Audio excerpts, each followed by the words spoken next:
I have been trying to do a podcast for a long time. Those of you who followed know that, and I have been stuck, and I had to figure out why. I think I know. I've been angry, really angry, because I've been lied to and deceived about the most important things in life. For me, that's a problem. Maybe it's not for you. Maybe you're just here for the ride. But I am the type of person that wants to do everything with all the gusto I can. And I have a problem when I use all that gusto and find that it took me in the wrong direction. What happened? I planned on starting this with a question, because the best answer is always a question. What do you want? What do I want? Most people say, what will make you happy? Happy.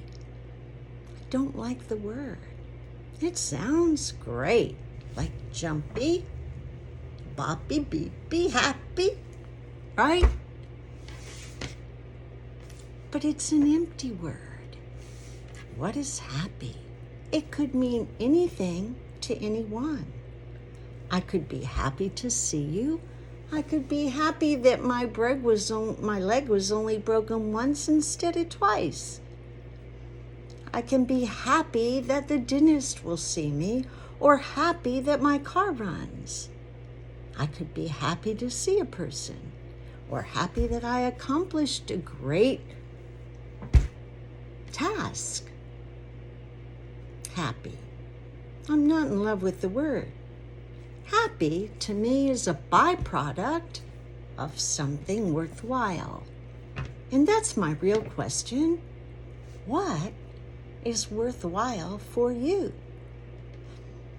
For me, I guess the highest value in my life is truth. It's always served me well, and I've spent a lot of years without it. Truth for me is effective, productive, satisfying, and feels whole, even when I don't like it. Truth is everything, because without it, I can't move forward with any kind of expectation of completing it or being joyful or a positive experience. I love truth. I value truth. I've spent my life as a humanitarian. I even won the Human Relation Reward in Dale Carnegie. And I've written several books and been a speaker, and I won the International Speech Contest, which was all about feeling good because of who we are and who you are and who I am together. So it's not like I'm this critical person that's out to just eat someone up. I used to think that feelings were not important, that they were probably our enemy, because every time I felt really strong about something, it kept me from moving forward. Whether maybe I cried over losing someone, or got anxious over something. And so for years, I just pushed my feelings down and said, feelings are fickle. I'm not going to depend on them. And now I'm kind of turning completely around about that, thinking that maybe feelings are real indications, things that are here to give us hints and point us in the right direction. Everything I ever felt has changed. It's different now. Why? Because of the work I've done. For the last, since really 2017, but my work really took a big charge forward in 2020 after the election, actually January 2021. January to be exact, my life changed. An event that took place in this place changed my life because I looked around and I realized that if something like what happened that day could happen, then what I thought about the world I lived in was very wrong, very different than what I expected, what I had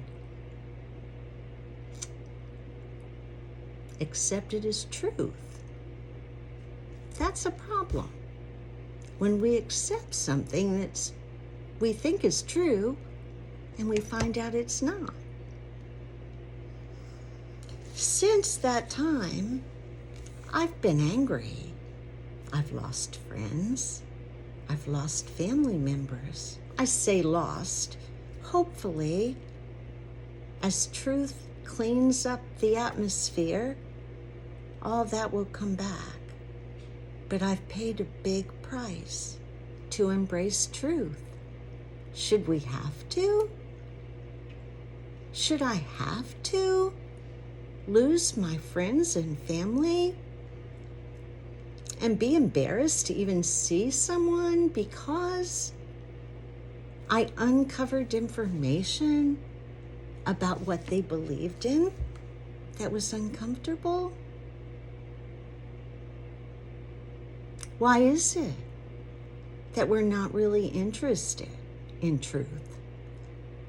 Wouldn't it make sense that if I based my life on a book and someone told me, someone I respected, that had a decent reputation, said that book is deceptive? Should I look? Or should I just say, it's my book. I don't care what you think.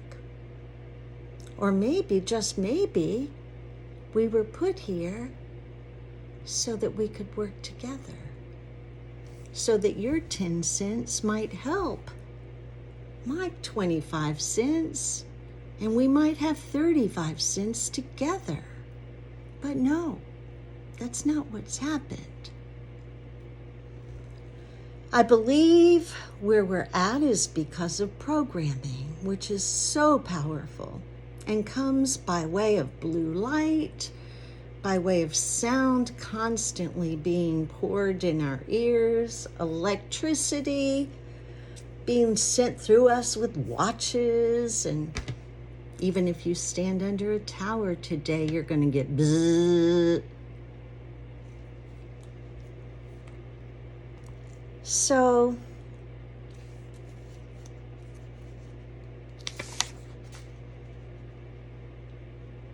joy comes in the seeking. I guess I'm glad I'm a seeker. And that's what I wish you were too. Because the more you seek, the more you find. And the more you find, the more opportunity is there in life for you. I'm learning so many new things because I sought them out. They didn't just come. If we wait for what comes, we're going to get deceived like we have been because we've been lazy, because we haven't looked. The Bible says to seek with all your heart, but we don't. We seek Jesus, who told us not to look at him. It's crazy. Is it bad that I spent 33 years of my life loving a fake? Well, depends on how you look at it. It made me pretty damn angry. It made me angry that I'd study people that never existed. Gave me pretty bad attitude. I spent 33 years studying the Bible, and now I know that it's bunk. And I can prove that to you if you're willing to listen, to think, to consider, rather than do what most of the Christians have done to me, which is ridicule me, call me the Antichrist, cast me out, refuse to talk to me, and worse. My own granddaughter won't talk to me because I don't love Jesus. I'm the one who taught her about Jesus. I'm so sorry. Because what we've had has been okay, but not really. It's been a lie.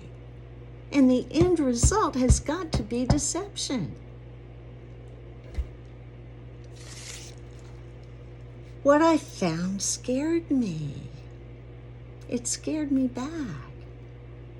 Because at the end of it all, I realized that there was a reason for the deception.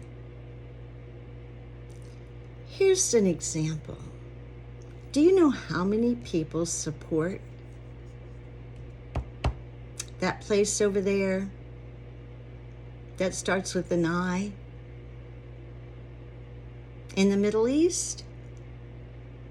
Because the Bible tells them so? Think about it. How has the political world changed because of Bible believers that have never questioned what they've read?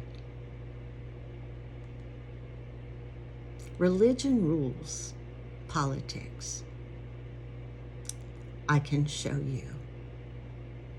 And if you believe differently when I'm finished, I'll listen to you. I've done the work. Why do I care what others believe?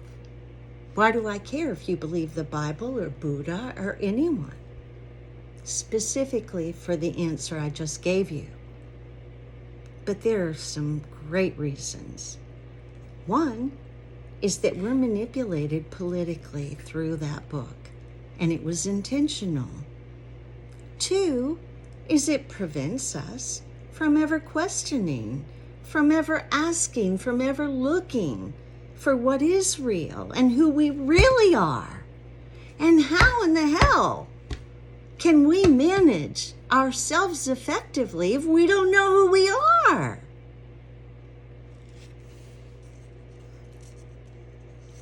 I found out that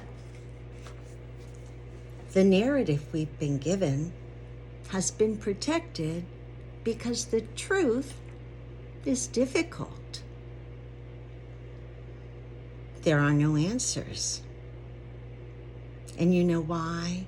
Because no one's asking the questions, because no one knows there's a question to be asked. We all think that we're going to heaven, and heaven was not even in the work you believe. It's all crazy. There's a cyclical nature to our world. It turns over and starts all over again about every 12 to 13,000 years.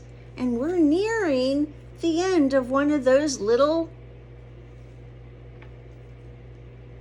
time periods.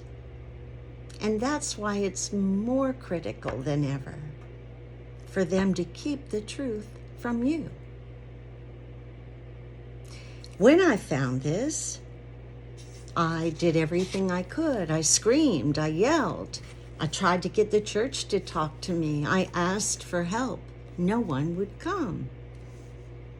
It's not a good thing to go across or to cross the paradigm that those in control want you to have. It causes lots of problems. But for us, if we just seek the truth, it will give us the freedom that we've always thought we had. Truth is everything. Without it, I don't even know who I am. So how can I even begin to make the best of this place, this life, this opportunity? I've been angry. We've been deceived. I've got so much information. I don't believe in any of the things that they say about who we are.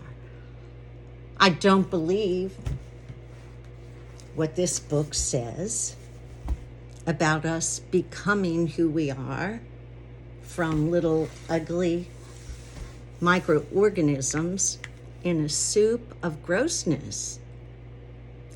Yeah, maybe it's possible, and maybe it's really not grossness. But if it were true, why wouldn't partial samples be out there? So you're going to tell me that we grew out of this soup, but there were no mistakes?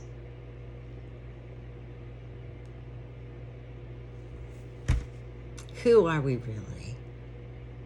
One of the old definitions says that we're explosive devices. We better find out if we are or not. I'm going to invite you to join me on my show, Bringing Truth to Humanity, one step at a time. Syzygy. It's when three planets meet and compare notes. Come along. You won't be bored.